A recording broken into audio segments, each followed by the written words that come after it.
¿Y si tu peor pesadilla no fuera la cárcel, sino el don único que te llevó hasta allí? Imagina por un momento que puedes ver el futuro, pero nadie te cree, considerándote una estafadora. Esta es la historia de una mujer para quien los barrotes de una celda no fueron el final, sino el comienzo de un camino hacia su verdadero destino. Un camino en el que tendrá que enfrentarse a la desconfianza, la traición, y conocer al hombre cuyo secreto más terrible verá a primera vista. Esta increíble historia te hará ver el destino y la justicia de una manera diferente. Encontramos relatos como este para ti, y para no perdértelos, te recomendamos que te suscribas al canal. Y ahora, escucha con atención. Mi corazón se heló por un instante cuando sonó el chirrido del cerrojo.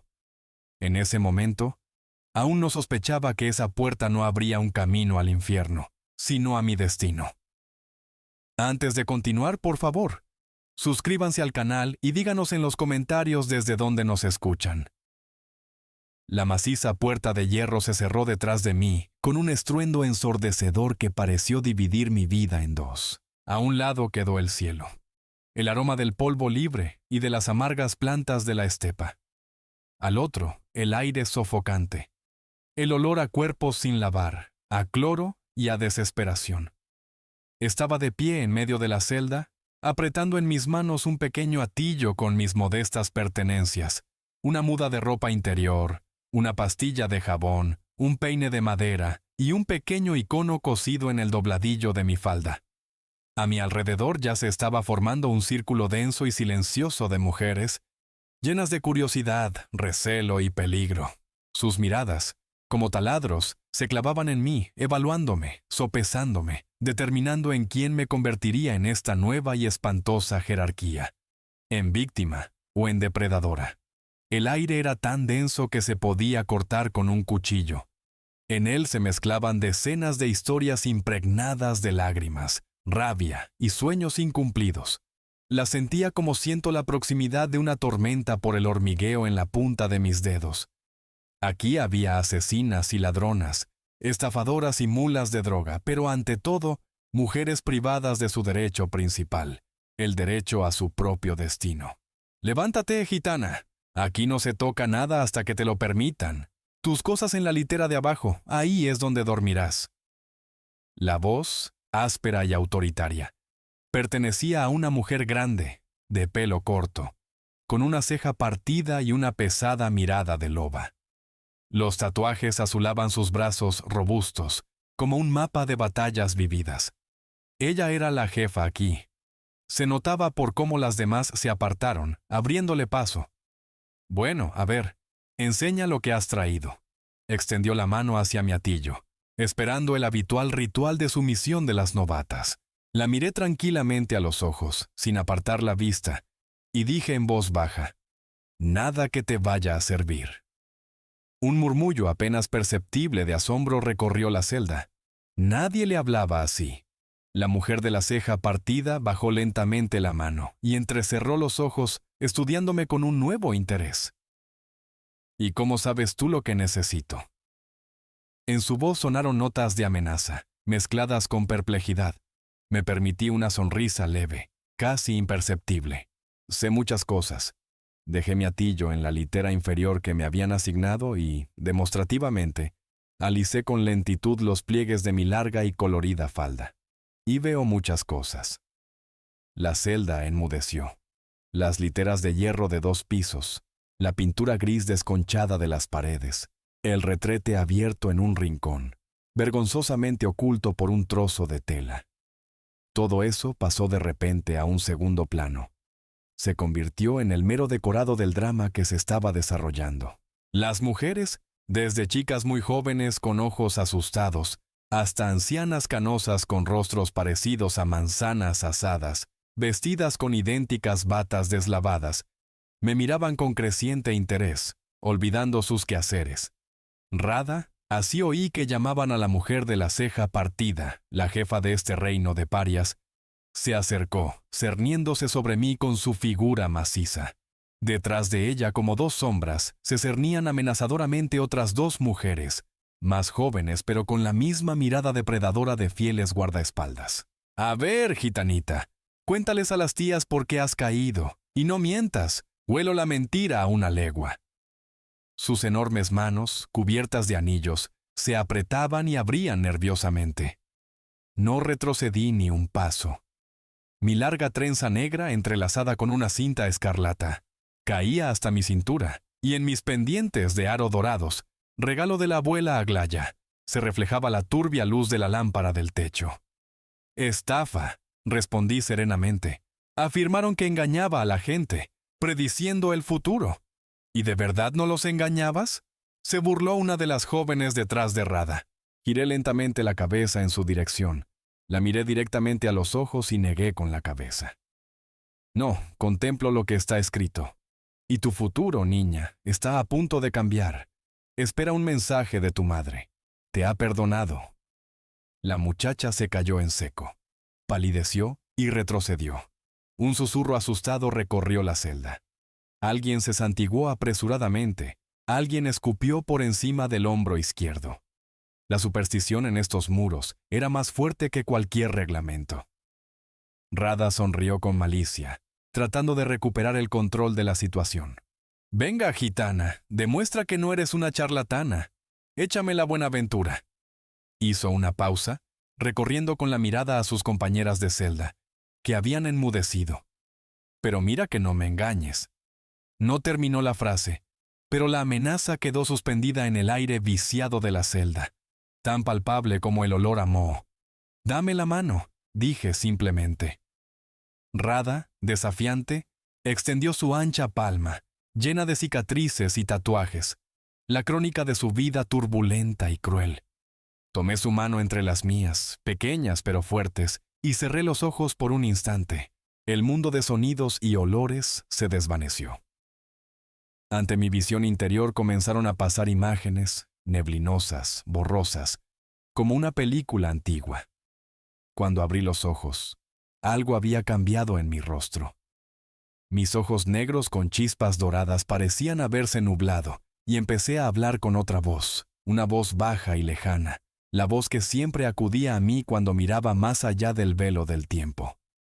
Tu hijo está vivo, pero cree que lo abandonaste. Rada se estremeció como por una descarga eléctrica, intentando retirar la mano. ¿Qué tonterías dices? ¿Mi Mishenka? Se mató en una moto hace 5 años. Me enseñaron un certificado del depósito de cadáveres. Su rostro se puso blanco. Sus rasgos toscos se contrajeron de dolor. No, negué con la cabeza sin soltar su mano, sintiendo cómo a través de ella fluían hacia mí su pasado, su dolor, su desesperación. Te mintieron. Mañana sabrás la verdad y también la verdad sobre quién te tendió la trampa. Alguien en un rincón lejano de la celda soltó una risa nerviosa e incrédula, pero la risa se cortó de inmediato cuando Rada se giró bruscamente, con los ojos brillando como una loba acorralada. «Mientes, gitana», siseó, pero en su voz ya no había la misma seguridad de acero. Resonaba en ella una esperanza desesperada y loca, la falsificación. Finalmente solté su mano y añadí en voz baja, mirándola directamente a los ojos. Tu hombre, Grigori, él quería que hicieras aquel trabajo, y cuando te arrestaron se llevó a tu hijo y le dijo que los habías abandonado. Vendió vuestro apartamento y se mudó a Riazán. Él está vivo y te está esperando. Rada retrocedió como si la hubieran golpeado. Su rostro se desfiguró. Sus ojos se volvieron completamente salvajes. ¡Tú! No encontraba las palabras. Las demás mujeres me miraban ahora con una mezcla de miedo y reverencia. El muro de desconfianza se había derrumbado. ¿Cómo sabes lo de Grigori?, logró articular Rada finalmente. ¿Quién te lo ha dicho? Nadie. Como te digo, lo veo. Me senté tranquilamente en el borde de la litera inferior de mi nuevo hogar. Mi abuela, Aglaya, también veía. Lo llevamos en la sangre. Rada se dejó caer pesadamente en la litera de al lado, hundiendo la cabeza entre las manos. «Si mientes sobre Mishenka», susurró al vacío. Mañana lo sabrás, repetí en voz baja. Y ahora, dime dónde está cada cosa aquí. Y la celda poco a poco volvió a la vida, saliendo de su estupor. Las mujeres comenzaron a cuchichear entre ellas, lanzándome miradas curiosas, recelosas, pero ya no hostiles. Radha, extrañamente calmada después de la predicción, comenzó a explicar. Seca, profesionalmente, pero sin apartar de mí su pesada y escrutadora mirada. Y además, dentro de un mes, entre estos muros sucederá algo que cambiará el destino de muchas, dije de repente, mirando a algún punto más allá de ella, hacia el brumoso futuro. Vendrá a nosotras una persona que lo ha perdido todo. En la celda se hizo tal silencio que se podía oír el goteo del grifo sobre el lavabo del rincón. Esto es algo que nadie les contará sobre el director de la prisión. La mañana en la celda de mujeres siempre comenzaba igual. El chirrido de la llave en la cerradura, parecido al grito de un pájaro herido, el grito brusco de la guardia de turno, levantarse, el ajetreo en el único lavabo, un llanto silencioso en un rincón, disputas por un trozo de pan. Pero hoy era diferente. Apenas nos habíamos despertado cuando la puerta se abrió con estrépito y en el umbral apareció la guardiana Ana Stepanovna, una mujer de edad indefinida con un rostro cansado e incoloro. Petrova, a la salida con sus cosas. El silencio que se hizo en la celda era casi tangible. Todas las mujeres, conteniendo la respiración, miraban alternativamente a Radha, que se sentó perpleja en su litera, y a mí. Yo estaba sentada en mi litera, peinando tranquilamente mi largo cabello negro con un viejo peine de madera. ¿A dónde más? No tengo a dónde ir, murmuró Radha, sin entender lo que pasaba. Ana Stepanovna entró, sosteniendo un sobre. Tienes una carta urgente, y el director te llama, de inmediato. Radha tomó el sobre con manos temblorosas. Una caligrafía desconocida, angulosa, apresurada. Para R. Petrova en mano. ¡Qué diablos!, murmuró, rasgando el papel. Comenzó a leer, y con cada línea, su rostro rudo y curtido por el viento pareció derretirse, revelando lo que había estado oculto bajo una coraza de sufrimiento de muchos años. El rostro de una madre que había perdido a un hijo, y de repente se enteraba de que estaba vivo. Sus labios temblaron. «Mishenka», exhaló, y el sobre se le cayó de las manos debilitadas. «Dios mío, Mishenka está vivo». Esperamos que estén disfrutando de esta historia. Interrumpimos solo por un segundo para pedirles que le den un me gusta y se suscriban al canal si aún no lo han hecho. Su apoyo es muy importante. Y ahora, escuchen lo que sucedió después. Levantó los ojos hacia mí y en ellos había tal tormenta, conmoción, gratitud, incredulidad y una esperanza loca y absorbente, que las palabras sobraban. Solo asentí levemente. «Recoge tus cosas, Petrova», la apuró la guardiana. Al director no le gusta esperar. Antes de salir, Radha se giró hacia mí. «Gitana, tú», se atascó, sin saber qué decir a la persona que, con una sola frase, le había devuelto el sentido a su vida. «Ve», le dije suavemente, «tu hijo te espera». Cuando se la llevaron, el silencio permaneció en la celda durante mucho tiempo, y una hora después, vinieron a por mí. Romanova, al despacho del director. El despacho del coronel Sokolov estaba en el tercer piso del edificio administrativo. Una maciza puerta de roble con una placa que decía «Director del centro de detención». Pesadas cortinas burdeos en las ventanas. Una enorme caja fuerte en un rincón. En las paredes, retratos de los líderes del país, diplomas de honor descoloridos. Un plano de evacuación en caso de incendio. El escritorio de Víctor Petrovich estaba abarrotado de carpetas. Rojas para secreto. Azules para uso interno, marrones ordinarias. Un cenicero lleno de colillas atestiguaba una noche en vela. El propio Sokolov estaba de pie junto a la ventana con las manos a la espalda, alto, en forma, con un uniforme impecablemente planchado y las sienes canosas cuidadosamente recortadas. Solo las profundas arrugas alrededor de sus ojos y un pliegue afilado entre las cejas delataban su edad y un cansancio infinito. Se dio la vuelta cuando entré y me recorrió con una mirada atenta de sus ojos grises, como desteñidos por el tiempo. «Siéntese, Románova». Señaló una silla enfrente. Me senté, alisando con cuidado los bajos de mi falda larga. Su calma era engañosa. Sentía la tensión que emanaba de él, como el frío del hielo. «Dicen que aquí te haces pasar por bruja». Soltó una bocanada de humo hacia el techo. «Asustas a las reclusas, provocas desórdenes». «No asusto a nadie, señor director», respondí en voz baja. Mi voz sonaba firme, sin una sombra de miedo o servilismo. «Solo digo lo que veo». «¿Y qué es lo que ve?», sonrió con sorna Sokolov, reclinándose en su macizo sillón de cuero, que crujió lastimeramente bajo su peso. «Venga, veamos sus trucos. Cuénteme algo de eso.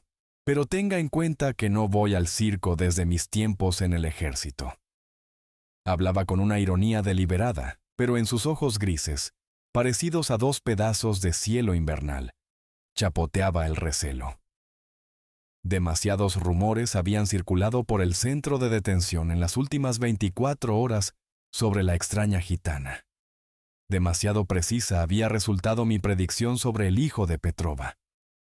La carta podría haber llegado en cualquier momento, pero llegó precisamente al día siguiente, convirtiendo una posible coincidencia en un hecho irrefutable. Miré a Sokolov durante mucho tiempo, sin parpadear. No estaba adivinando. No intentaba captar pistas en su mímica o sus gestos. Simplemente miraba a través de él, a través de su impecable uniforme, a través del muro de instrucciones oficiales y reglamentos, hasta lo más profundo de su alma, donde se escondía una herida vieja y sin cicatrizar. Las imágenes comenzaron a surgir por sí solas, vívidas, dolorosas, impregnadas del olor a hospital y a una amarga pérdida. «Usted tiene un frío en el corazón, señor director», dije en voz baja, y mi frase quedó suspendida en el aire cargado de humo del despacho. «Pero ese frío no es de estos muros. Ha estado dentro de usted durante muchos años». Sokolov enarcó ligeramente una ceja. Su sonrisa se volvió tensa. «Usted perdió lo más querido hace 12 años», continué, sin apartar los ojos de él, sintiendo cómo el muro de hielo alrededor de su corazón comenzaba a agrietarse. Y hasta ahora se culpa por no haber podido salvarla a ella y al bebé. El cigarrillo se detuvo a medio camino de su boca. Sokolov se enderezó bruscamente. El sillón volvió a crujir. La máscara de indiferencia se desprendió de su rostro, revelando conmoción y desconcierto. «¿Cómo sabes eso?» Su voz se quebró, se volvió ronca.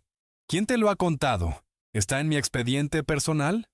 «Nadie», negué con la cabeza. «Lo veo en sus ojos, en las arrugas cerca de su boca, en la forma en que mantiene los hombros, como si todavía llevara sobre ellos un ataúd invisible». Sokolov se levantó lentamente. Su rostro se puso blanco.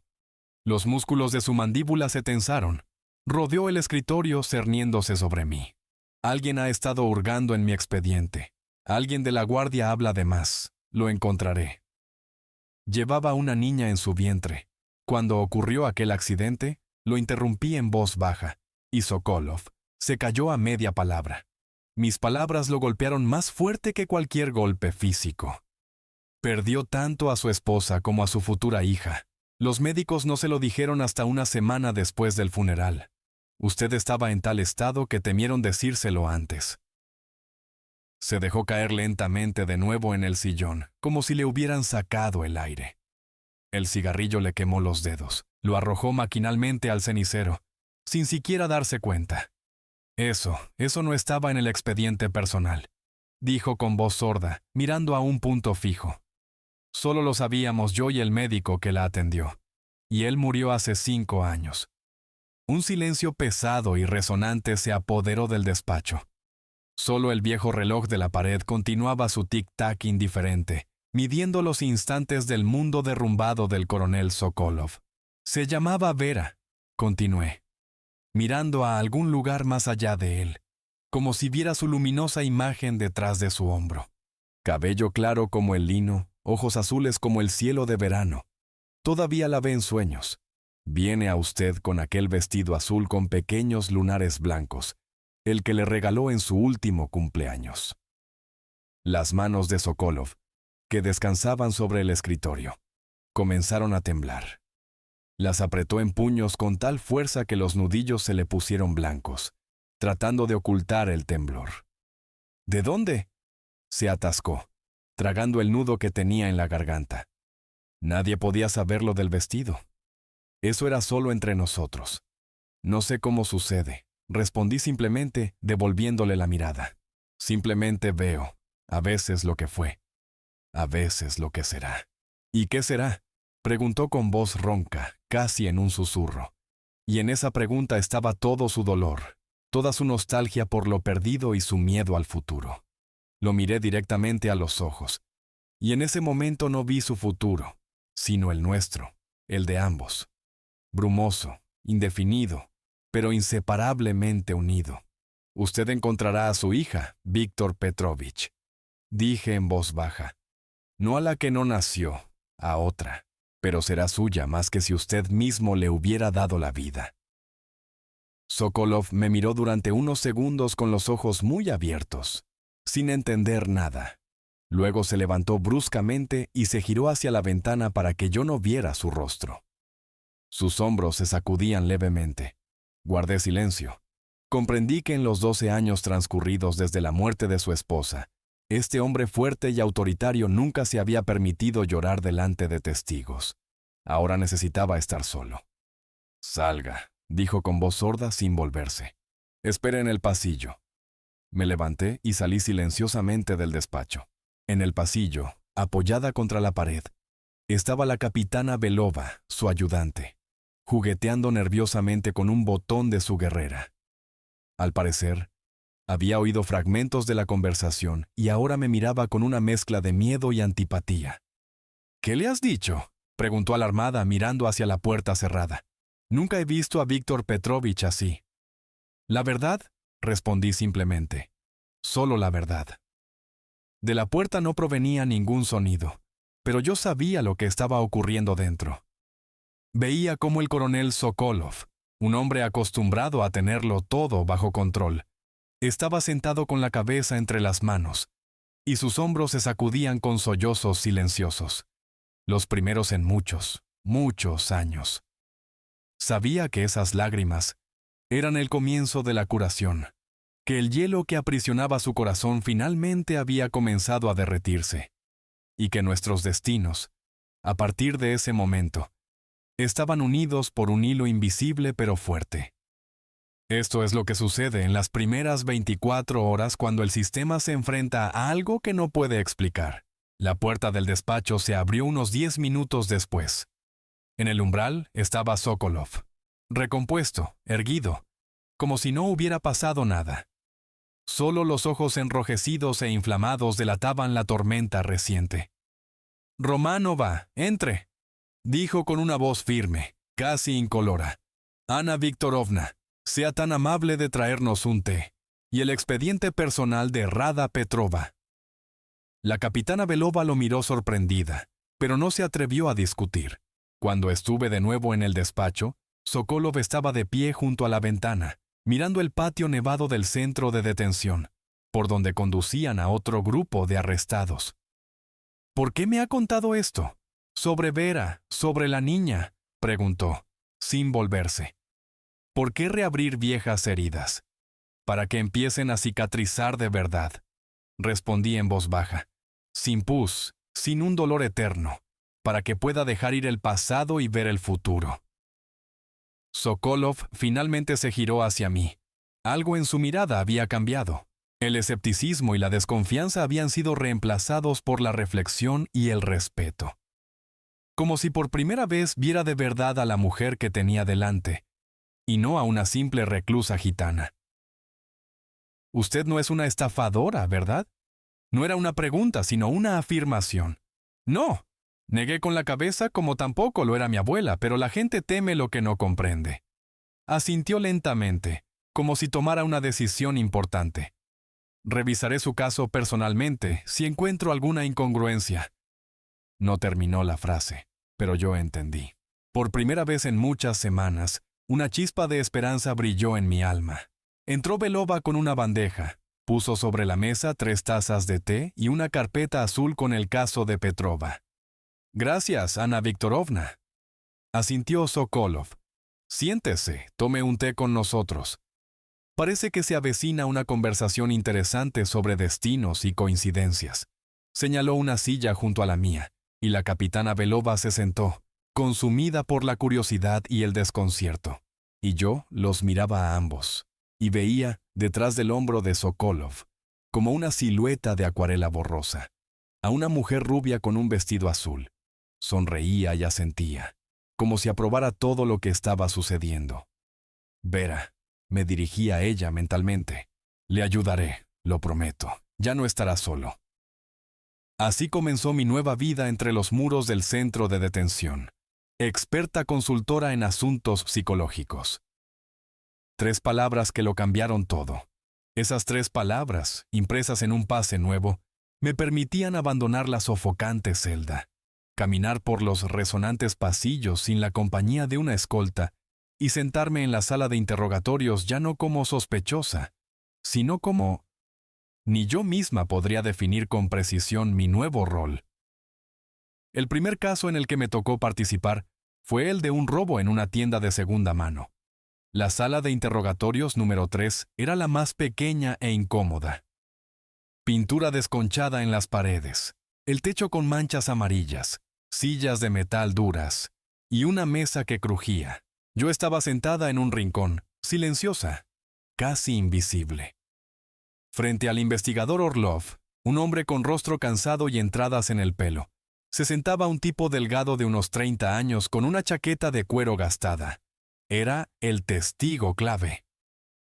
«Entonces, ciudadano Sidorov, usted afirma que la noche del 10 de abril vio al sospechoso Ivanov sacar de la tienda 2 televisores Horizon». El investigador repetía monótonamente por tercera vez. Sidorov asentía nerviosamente, tamborileando con los dedos sobre la mesa. Sus ojos se movían por la habitación, sin detenerse en nada. «Exacto, señor investigador. Lo vi con mis propios ojos. Llevando, pues, uno en las manos y el otro bajo el brazo. A las 3 de la mañana, en completa oscuridad», precisó Orlov. Y por su tono, estaba claro que no creía ni una palabra. Pero había una farola encendida, en la esquina. Se le ocurrió al testigo. Lo observé en silencio, cómo le temblaban las manos, cómo se tocaba inconscientemente el bolsillo izquierdo de la chaqueta una y otra vez, cómo vagaba su mirada. No veía imágenes de su pasado, veía su presente. Su mentira era casi palpable, flotaba en el aire como una nube densa y pegajosa. Tosí suavemente. Orlov se giró hacia mí. Casi había olvidado la presencia de la extraña gitana que el coronel había enviado para ayudar en casos complicados. «¿Quiere decir algo, ciudadana Romanova?» Me levanté y me acerqué lentamente a la mesa. Sidorov levantó la vista hacia mí y de repente palideció, como si hubiera visto un fantasma. «Este hombre miente», dije en voz baja, pero en el silencio de la sala mi voz sonó nítida, como el tañido de una campana. «Miren sus manos. No tiemblan de nerviosismo. Tiemblan porque ayer, por primera vez en su vida, tuvo mucho dinero en ellas, muchísimo. Aún no se ha recuperado de esa sensación». Sidorov se estremeció, apartándose de mí. «¿Qué dice esta? ¿Qué dinero? Yo...» «Y en su bolsillo izquierdo lleva un recibo», continué, sin prestar atención a sus objeciones, mi mirada fija en su bolsillo, «con el nombre de quien le pagó por este testimonio. Se aferra al bolsillo porque teme perderlo. Piensa que sin ese papel no le pagarán el resto de la suma». Ahora fue el investigador quien palideció. Se levantó lentamente, rodeó la mesa y se plantó frente al testigo. «Ciudadano Sidorov, por favor, muestre el contenido de sus bolsillos». «No tiene derecho», chilló el testigo, poniéndose de pie de un salto.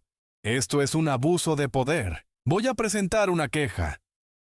Pero Orlov ya había hecho una seña al guardia que estaba junto a la puerta.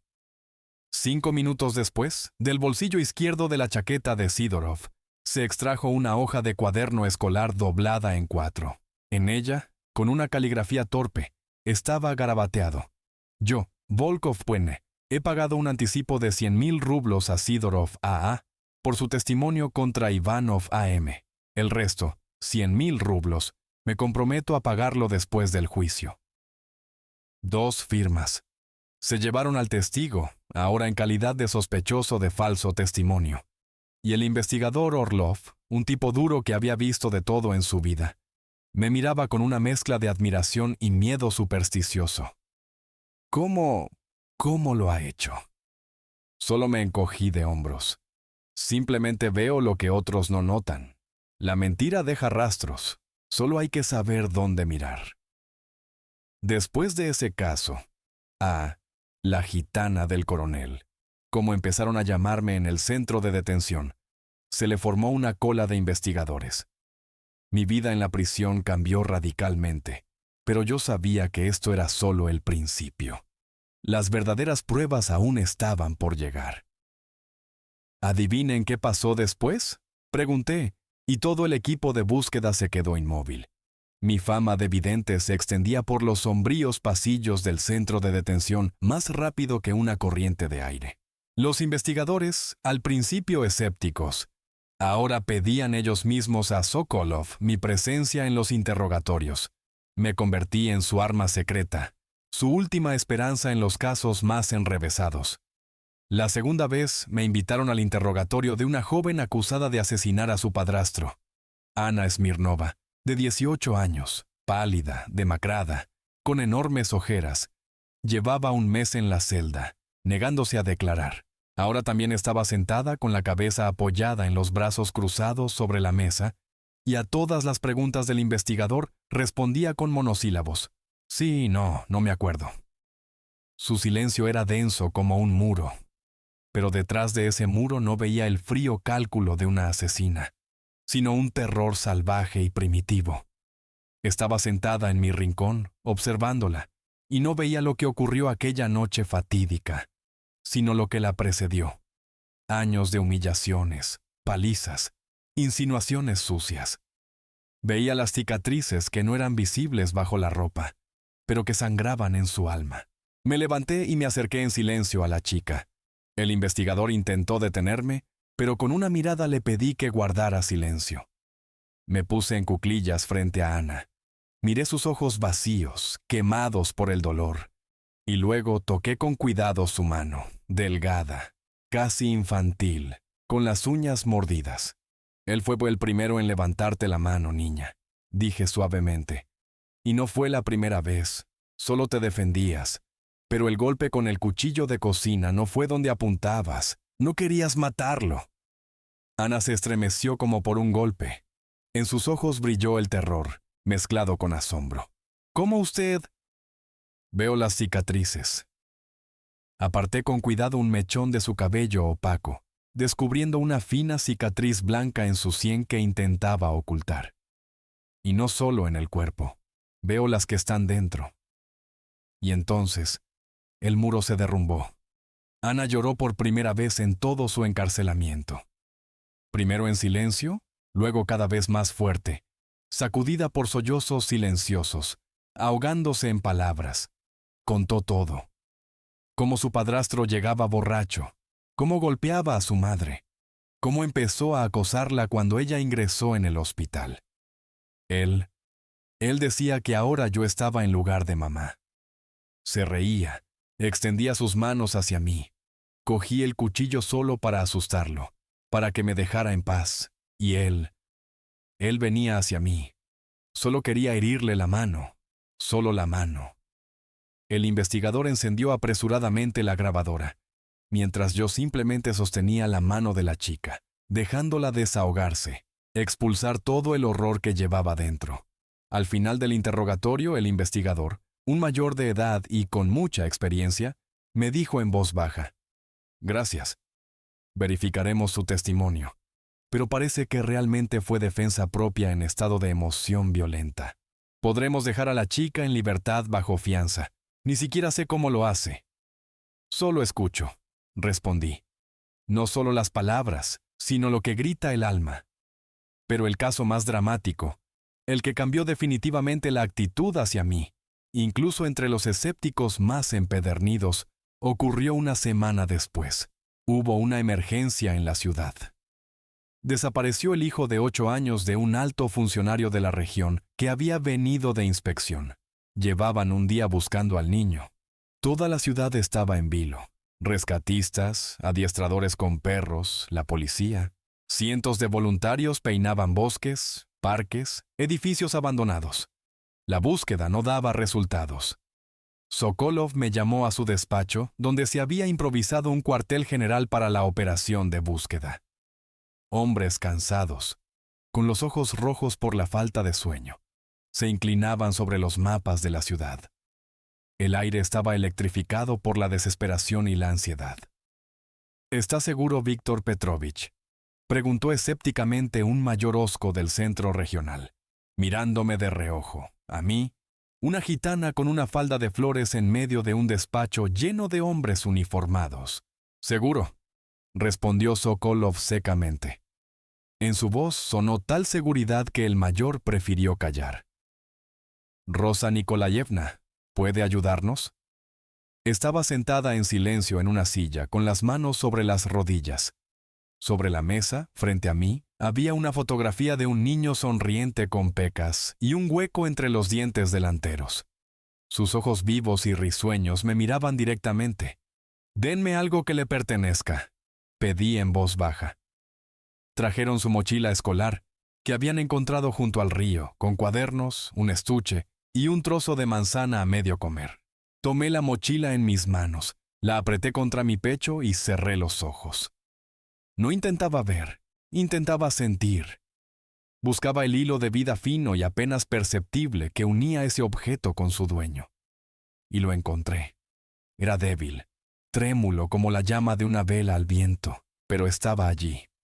«Está vivo», dije, abriendo los ojos. Un suspiro de alivio recorrió la habitación. El padre del niño, un hombre alto y demacrado con el rostro gris, se inclinó hacia adelante. «¿Dónde está? Dígame, se lo suplico. ¿Dónde está mi Sashenka?» «Está asustado, tiene hambre. Tiene fiebre». Hablaba lentamente, como si estuviera leyendo información de una pantalla invisible.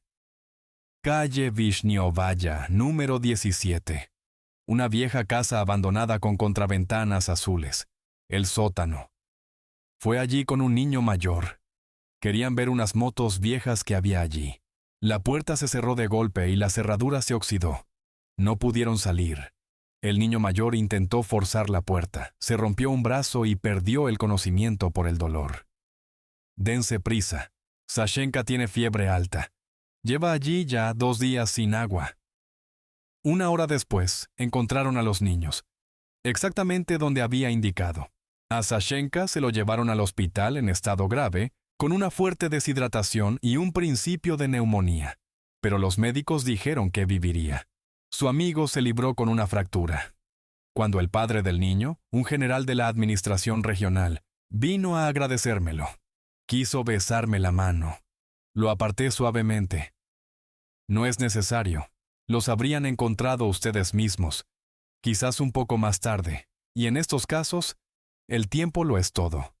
Usted salvó a mi hijo», dijo el general, y en sus ojos, los ojos de un hombre fuerte y autoritario, había lágrimas. «Nunca lo olvidaré.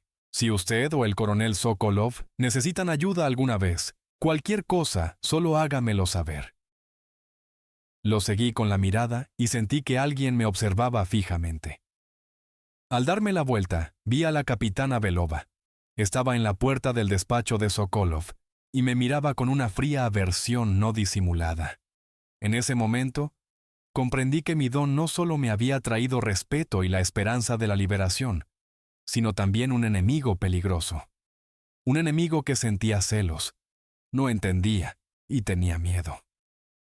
Esto me costó relaciones, pero así comienzan las historias de traición, y yo sentía su proximidad. Mi nuevo estatus de consultora y el exitoso caso del niño desaparecido generaron una extraña dualidad dentro de los muros del centro de detención. Por un lado, los investigadores e incluso algunos guardias comenzaron a tratarme con un respeto supersticioso.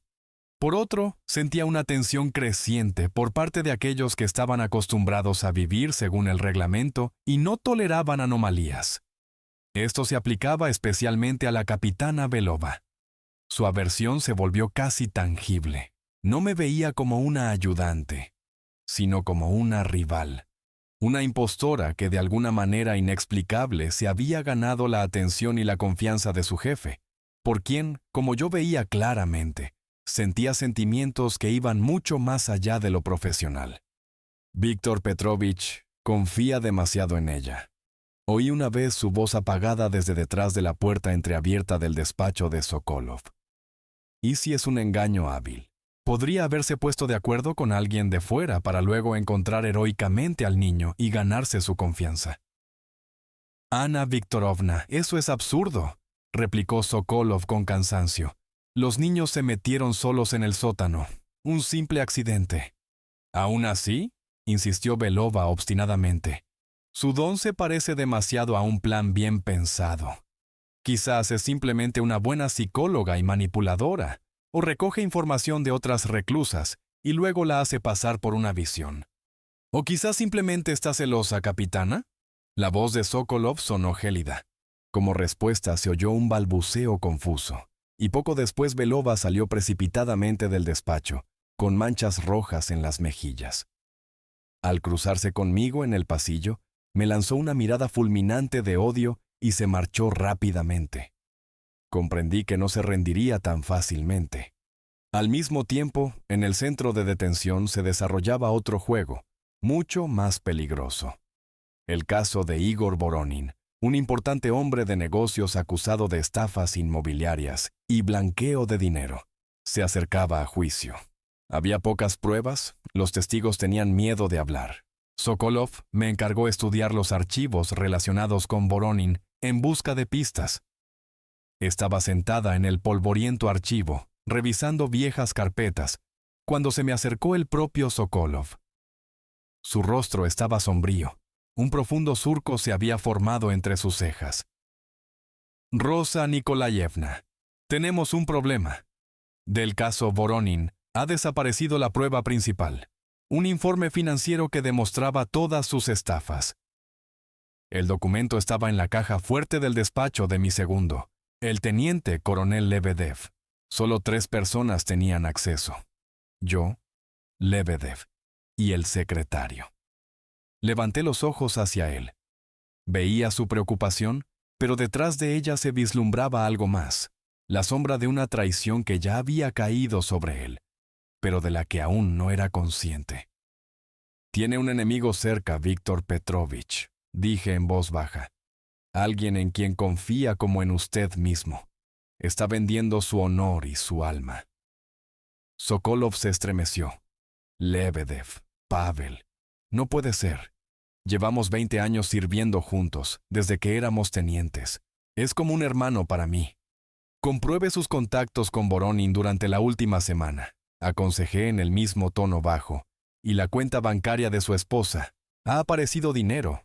Mucho dinero. Me miró con incredulidad y dolor. ¿Pero por qué? ¿Por qué lo haría? Tiene una razón. Toqué su mano. Una razón muy poderosa, y le está rompiendo el corazón. En el restaurante La Casa del Zar, reinaba la penumbra y olía a puros caros. En una mesa en el rincón más alejado se sentaban 2 hombres. Igor Voronin, corpulento, calvo, con una sonrisa depredadora en el rostro, y el teniente coronel Lebedev, demacrado, con la mirada apagada de un hombre que mira al abismo. Yo no estaba allí, pero veía la escena tan claramente como si estuviera sentada en la mesa de al lado. Un pequeño favor más, Pavel Viktorovich, decía Voronin con voz melosa sirviendo coñac.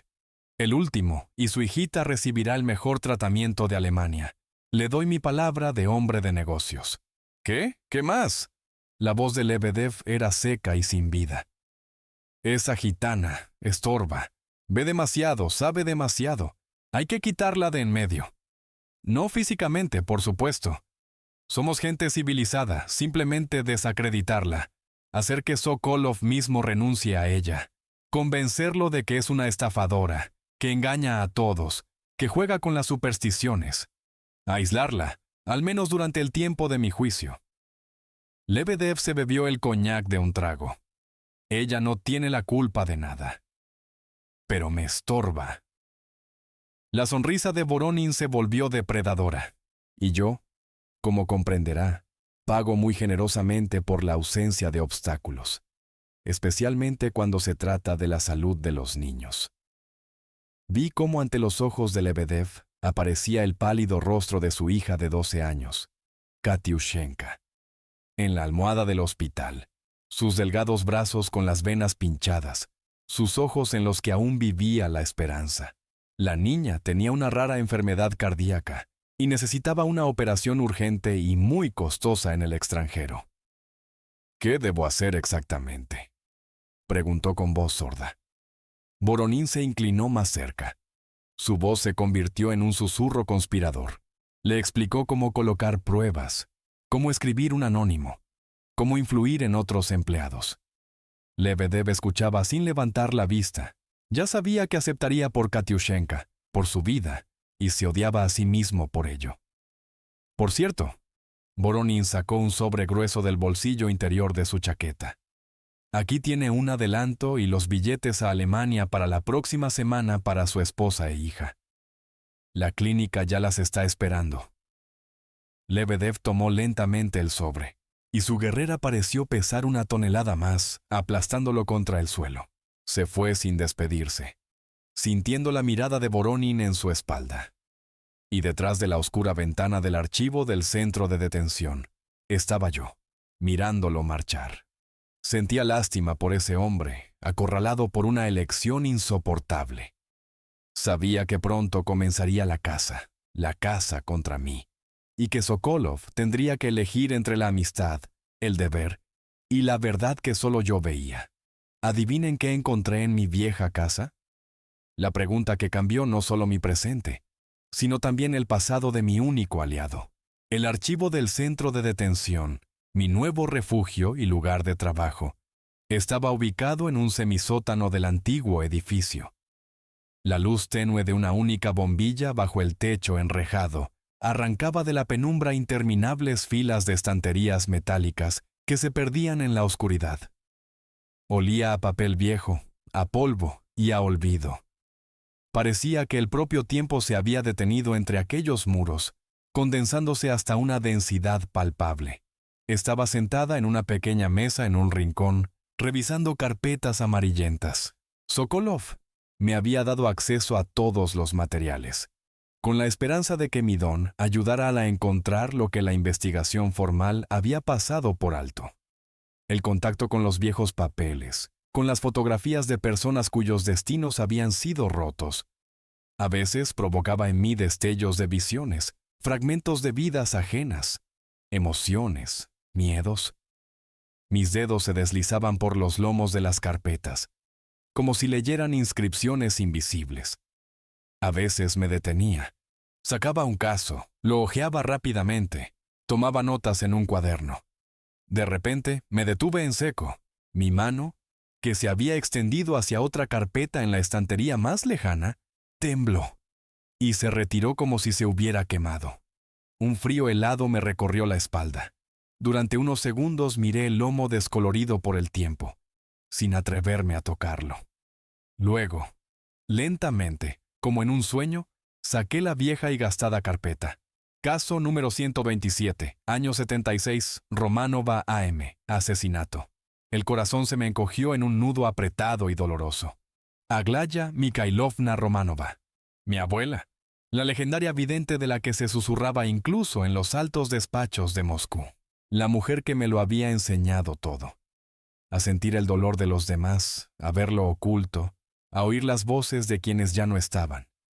Abrí lentamente la carpeta. Se me cortó la respiración. Fotografías amarillentas de la escena del crimen. Una vieja casa en las afueras de la ciudad, Un cuerpo en el suelo, cubierto de algo oscuro. El informe del forense. Múltiples heridas por arma blanca en la zona del corazón. Muerte por pérdida de sangre. Y una postdata. Los objetos de valor y el dinero no fueron tocados. Sin signos de robo.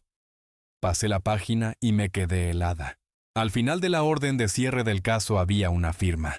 Clara, segura. Caso cerrado por falta de pruebas. Jefe del Departamento de Investigación. Capitán de la milicia Sokolov, PFB. Sokolov. Piotr Vasilievich Sokolov. El apellido me quemó la garganta como un trago de agua hirviendo. Demasiadas coincidencias para ser casualidad. Los hilos de nuestros destinos se habían entrelazado demasiado. «Rosa Nikolayevna, ¿está aquí?» La voz de Sokolov sonó tan inesperadamente que me sobresalté, y casi se me cae la carpeta. Estaba en la puerta del archivo. «¿Ha pasado algo?», preguntó al notar mi palidez mortal. Le tendí en silencio la carpeta abierta. Se acercó. Tomó el caso en sus manos. Recorrió con la vista la primera página. Frunció el ceño. Luego vio la firma, y su rostro se petrificó. «Mi padre», dijo, como si no creyera a sus propios ojos. «¿Pero cómo? ¿Por qué nunca me...?»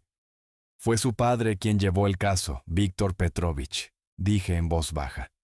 «Él fue quien cerró el caso del asesinato de mi abuela, probablemente por orden de sus superiores. El círculo se ha cerrado una generación después». Se dejó caer pesadamente en una silla a mi lado. Sus manos, que sostenían la carpeta, temblaban ligeramente. Nunca había oído hablar de este caso. Mi padre nunca me lo contó. Le daba vergüenza. Hablaba como si conociera personalmente a Piotr Vasilievich, como si viera su tormento. Era un hombre honesto, su padre. Pero entonces, en el 76, lo pusieron ante una elección y eligió su carrera, su familia, a usted, en lugar de la justicia. Sokolov hojeaba el caso, y con cada página su rostro se ensombrecía más. «Aquí no hay casi nada», dijo finalmente. «Una inspección formal de la escena del crimen, un informe pericial estándar, ni interrogatorios de testigos, ni comprobación de coartadas, nada. Como si lo hubieran limpiado todo a propósito». Así fue, asentí. La abuela sabía demasiado sobre gente en altos cargos, sobre sus sucios secretos. Las esposas de funcionarios del partido, de generales, venían a verla en secreto. Le contaban lo que nadie sabía, y ella simplemente veía la verdad. Pasaba las páginas, deteniéndose en las fotografías. «¿Puedo llevarme este caso?», preguntó finalmente. «Quiero estudiarlo más a fondo». «Por supuesto», asentí. «Pero no aquí. Las paredes oyen». Salimos juntos del archivo, él con la carpeta bajo el brazo, yo detrás. En el pasillo nos encontramos con la capitana Belova. «Víctor Petrochim, lo esperan en la fiscalía», informó, mirándome con aversión. «Cancele la reunión, Ana Viktorovna», respondió Sokolov secamente. «Diga que tengo un asunto urgente, personal». Cuando Belova se fue, se giró hacia mí. «¿A dónde podemos ir para que nadie nos moleste?» «A mi celda», respondí con calma. «Hoy es día de visitas. No hay casi nadie». La celda de mujeres, donde normalmente charlaban y se ajetreaban hasta 10 reclusas, ahora estaba casi vacía. Un fino biombo de sábanas separaba el rincón donde estaba mi litera. Ese cubículo de 2 por 2 metros era mi único espacio personal. Sokolov miró a su alrededor con torpeza. «Siéntese», señalé el único taburete. Puso la carpeta sobre la mesita. «Cuéntemelo todo». Y le conté cómo habían matado a mi abuela de 4 puñaladas en el corazón.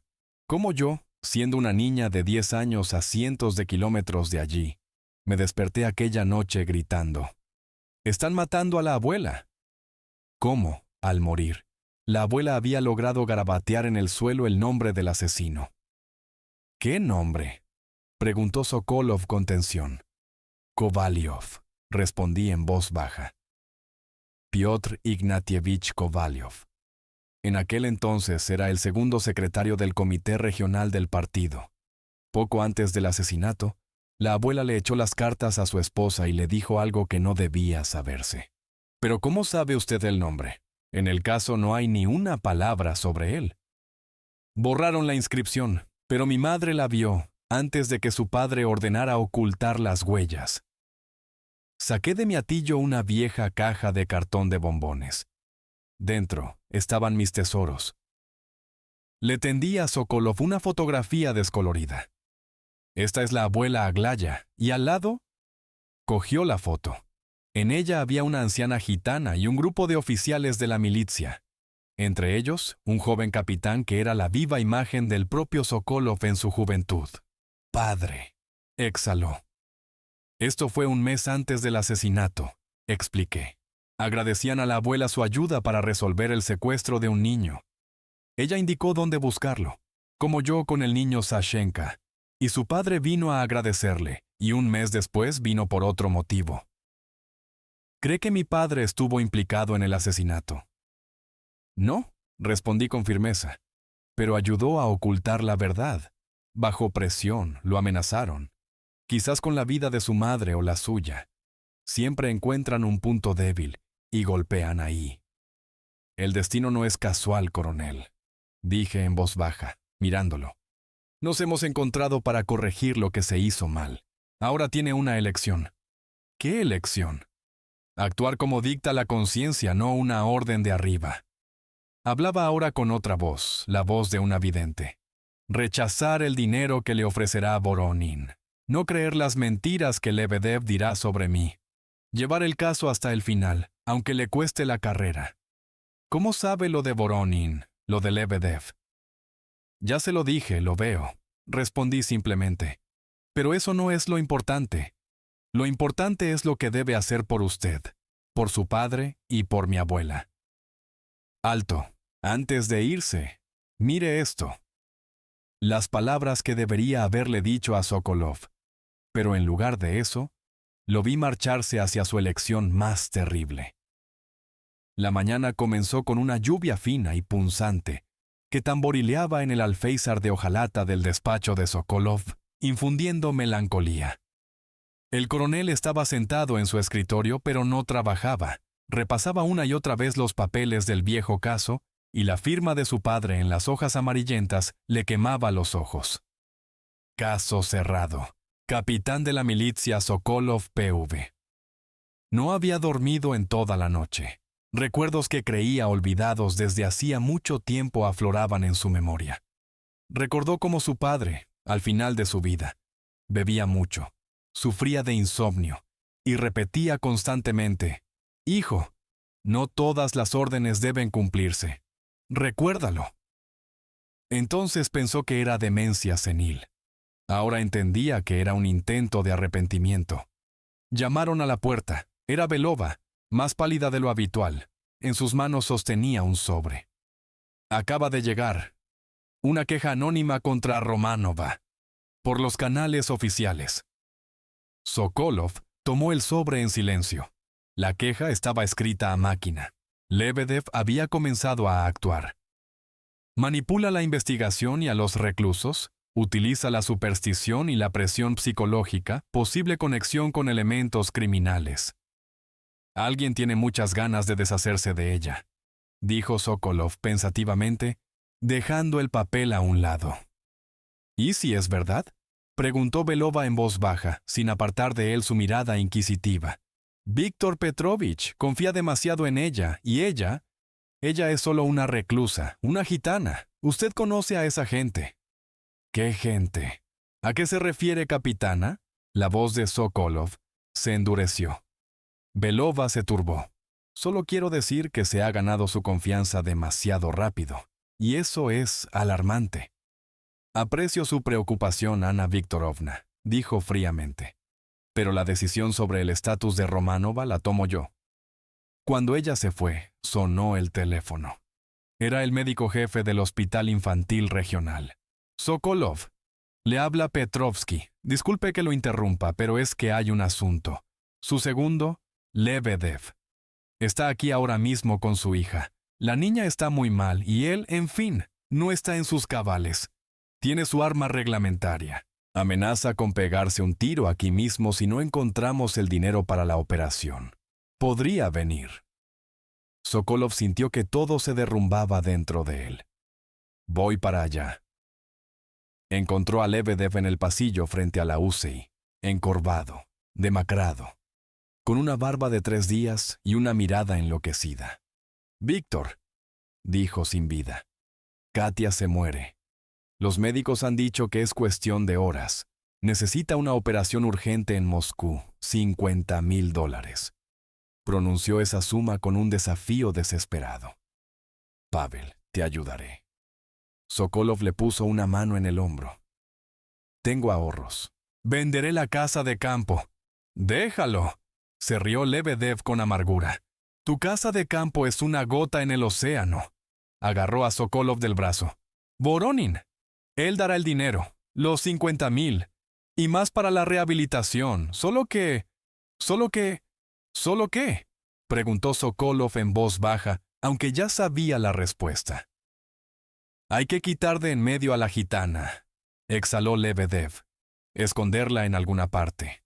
En la celda de aislamiento, en otra prisión. Solo un par de semanas hasta que termine el juicio. De todos modos está bajo investigación. Le espera una condena. Simplemente aceleraremos el proceso. Nadie se dará cuenta». Sokolov retiró lentamente la mano de su hombro. «¿Te das cuenta de lo que estás pidiendo, Pavel?» «Me doy cuenta», dijo Lebedev con desesperación en la voz. «Pero no tengo elección. Mi Katiushenka se está muriendo. Lo entenderías si tuvieras hijos. Una gitana contra la vida de una niña. ¿Qué hay que elegir?»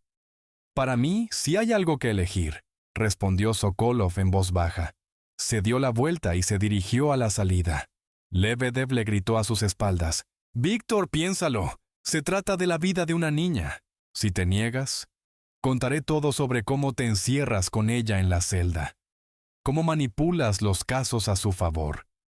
Crees que nadie lo ve y la denuncia anónima ya está donde tiene que estar». Sokolov se detuvo. Se dio la vuelta. Su rostro era una máscara. «Encontraré el dinero para la operación de Katia. Te lo prometo, pero no a ese precio». Directamente desde el hospital, se fue a la casa del zar. Voronin estaba sentado en su mesa habitual. «Víctor Petrovich, qué agradable sorpresa. Vengo por un asunto, Igor Anatolievich». Sokolov se sentó enfrente. «Lebedev ha hablado con usted sobre el dinero para la operación». Voronin entrecerró ligeramente los ojos. «Algo de eso hubo. No soy un hombre pobre. Me gusta ayudar. El precio de mi ayuda es una nimiedad. Solo una pequeña decisión administrativa. Trasladar a una reclusa, Romanova, a la celda de aislamiento, temporalmente. Ella, ya sabe, interfiere en el curso normal de la investigación».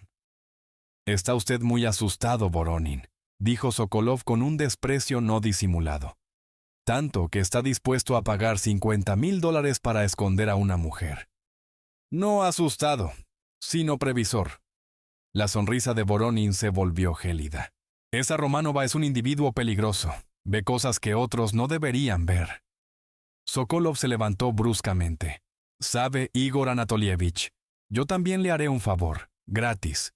Empiece a prepararse para el juicio, a prepararse en serio, porque nadie va a esconder a Romanova, y ella contará todo lo que ve. Está cometiendo un error, coronel». El rostro de Voronin se contrajo de rabia.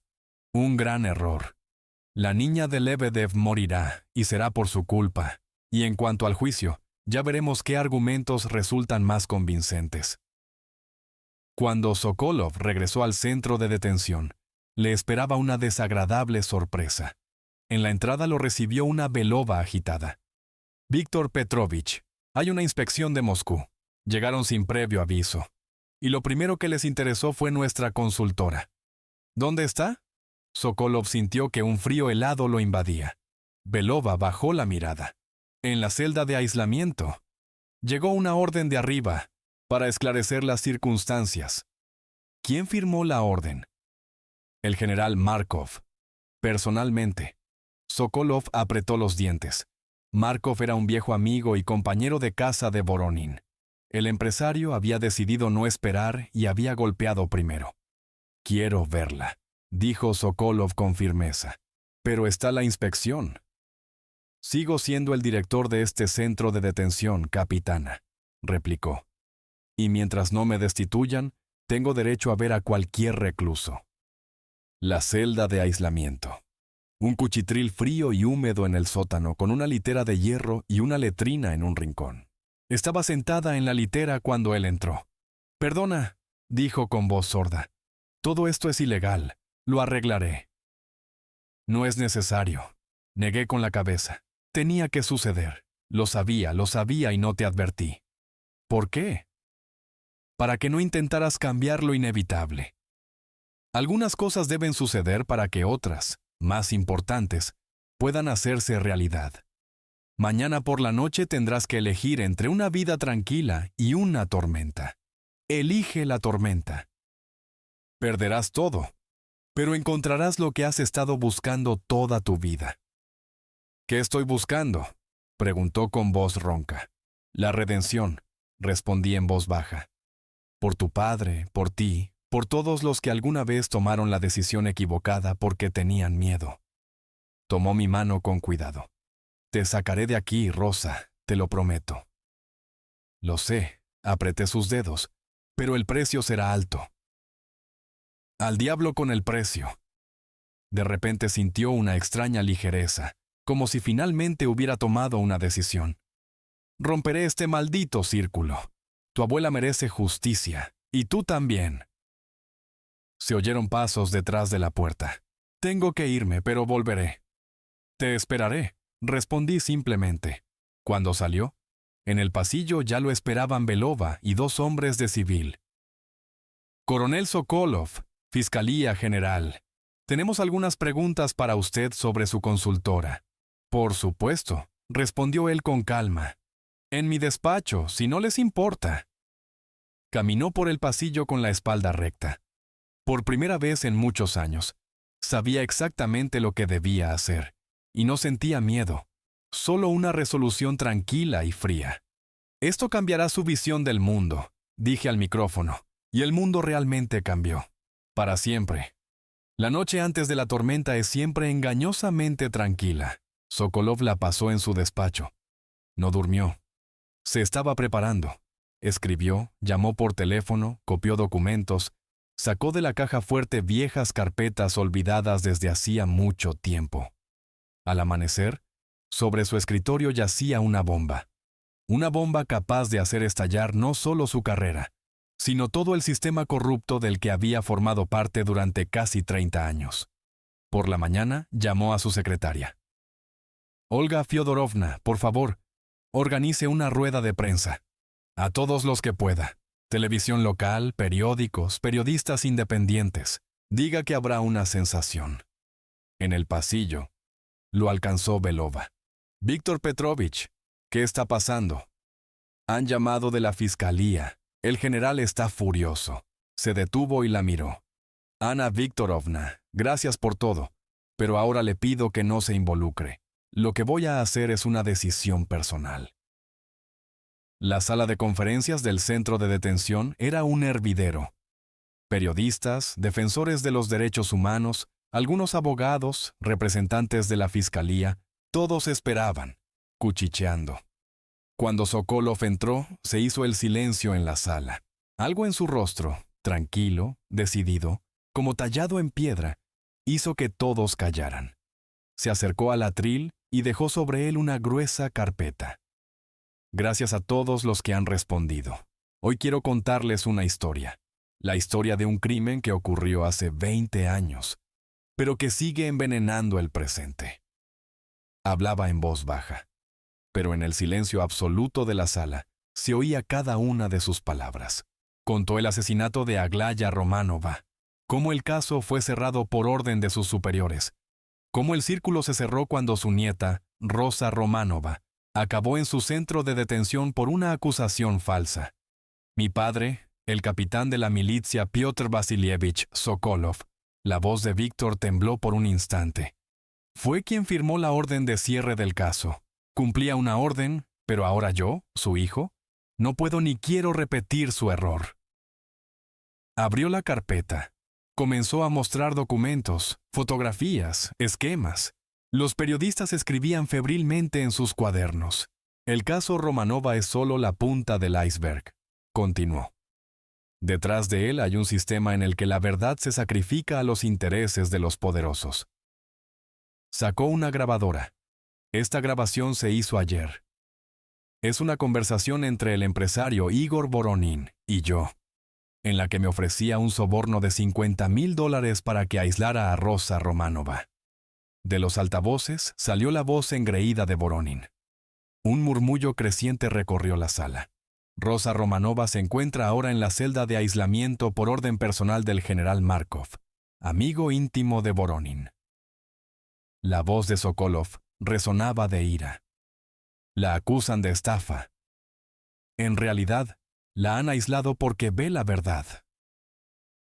Se desabrochó el botón superior de la guerrera. Yo, el coronel del servicio interno Sokolov, declaro oficialmente que en nuestra región opera un grupo criminal organizado en el que participan representantes de los negocios, del poder y, para mi vergüenza, de las fuerzas del orden, y estoy dispuesto a presentar pruebas. Se quitó la guerrera con las hombreras de coronel de los hombros y la colocó cuidadosamente sobre el atril. Hoy me quito las hombreras, pero no me quito la responsabilidad de la justicia. Mi conciencia vale más que cualquier rango. Los flashes de las cámaras disparaban sin cesar. Sí, me he enamorado de esta mujer, dijo de repente, y en la sala se hizo tal silencio que se podía oír la respiración. Pero no por su brujería, sino porque me ayudó a recuperar mi alma. Me ayudó a entender lo que significa ser un verdadero ser humano, y no un engranaje en la máquina de supresión de la verdad. En la puerta aparecieron hombres de civil de la Fiscalía General. Estoy dispuesto a responder a todas las preguntas, concluyó Sokolov. Uno de los inspectores se acercó al atril. Coronel Sokolov, está usted relevado de su cargo. La orden ya está firmada. Entregue su identificación y su arma reglamentaria. Por supuesto, asintió Víctor. Pero antes me gustaría ver a Romanova. Excluido. Pero entonces intervinieron los periodistas. Todos queremos ver a esa misteriosa Romanova. Organicen una entrevista. Tras largas negociaciones se obtuvo el permiso. Me trajeron de la celda de aislamiento, pálida pero tranquila. Los flashes de las cámaras me cegaron. Víctor se acercó a mí, tomó mis manos entre las suyas. Perdona. Prometí sacarte, pero en lugar de eso... Silencio, respondí, mirándolo a los ojos. Todo va exactamente como debe ser. Elegiste la tormenta. Y ha comenzado. Me han despedido y probablemente me abrirán un caso. Esto es solo el principio. Apreté sus manos. Pronto todo cambiará. Debe volver a la celda de aislamiento, nos interrumpió el inspector. Víctor apretó por un instante mis manos contra sus labios, sin prestar atención a las cámaras que disparaban. Encontraré una manera de ayudarte, te lo prometo. Lo sé, respondí simplemente, y seguí a los guardias sin mirar atrás. Sabía que ahora todo iría bien. La tormenta purifica. El 95% de la gente no conoce este simple truco. Reza el anuncio. Pero el truco era uno, decir la verdad. Y funcionó. Los acontecimientos de los días siguientes se desarrollaron a la velocidad de una avalancha. La rueda de prensa de Sokolov se convirtió en una sensación. Su entrevista se emitía en los canales centrales. Los periódicos salían con titulares llamativos. Un coronel contra el sistema. La verdad vale más que las hombreras. Un policía honesto. Una especie rara. Como era de esperar, se abrió una causa penal contra Sokolov por abuso de autoridad. Lo llevaron a interrogatorios, lo amenazaron, lo presionaron, intentando que se retractara de sus palabras. Pero él se mantuvo firme, repitiendo en cada interrogatorio: todo lo que dije es verdad, y estoy dispuesto a demostrarlo en los tribunales. Inesperadamente, organizaciones de derechos humanos, periodistas independientes y figuras públicas se pusieron de su lado. El caso obtuvo una enorme repercusión social. La gente escribía cartas en su apoyo. Organizaba piquetes frente al edificio de la fiscalía. El sistema, acostumbrado a resolver estos asuntos en silencio, se encontró bajo los focos. Y entonces llegó la terrible noticia. La hija de Lebedev, Katiushenka, había muerto. La operación no había funcionado. Su corazón no resistió. Lebedev, destrozado por el dolor y aplastado por la culpa, fue a casa de Sokolov, borracho, desaliñado, con los ojos vacíos. Ha muerto Víctor. Mi Katiushenka ha muerto, y yo vendí mi alma. ¿Y para qué? Sokolov no lo recriminó. Simplemente abrazó a su antiguo amigo y camarada. Le permitió desahogarse en su hombro. Y a la mañana siguiente, el propio Lebedev fue a la fiscalía a confesar. Lo contó todo. El complot con Voronin, las pruebas desaparecidas, la presión sobre los testigos, el soborno. Ese fue el punto de inflexión. El caso contra Voronin cobró un nuevo impulso mortal. Fue detenido, sus cuentas fueron congeladas.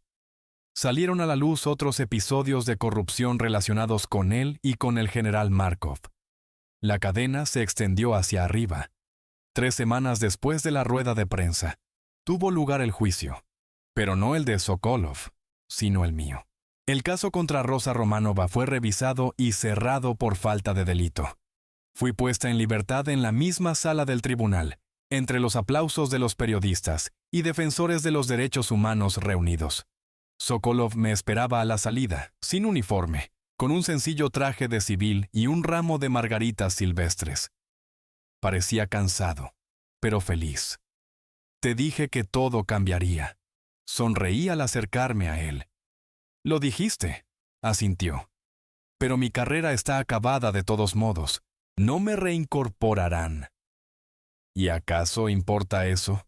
Lo tomé del brazo y caminamos lentamente por la calle, seguidos por decenas de miradas. No, respondió honestamente. Lo que importa es que la verdad por fin ha salido a la luz, que tu abuela puede descansar en paz. Su asesinato ya no quedará impune. Han reabierto el caso. Llegamos a un pequeño parque y nos sentamos en un banco. Anochecía. ¿Qué pasará con Lebedev?, pregunté. También lo juzgarán, pero he pedido clemencia. Seré testigo de la defensa. No es un villano, es un padre desesperado. Asentí pensativamente. ¿Y ahora qué será de nosotros? Tomó mi mano.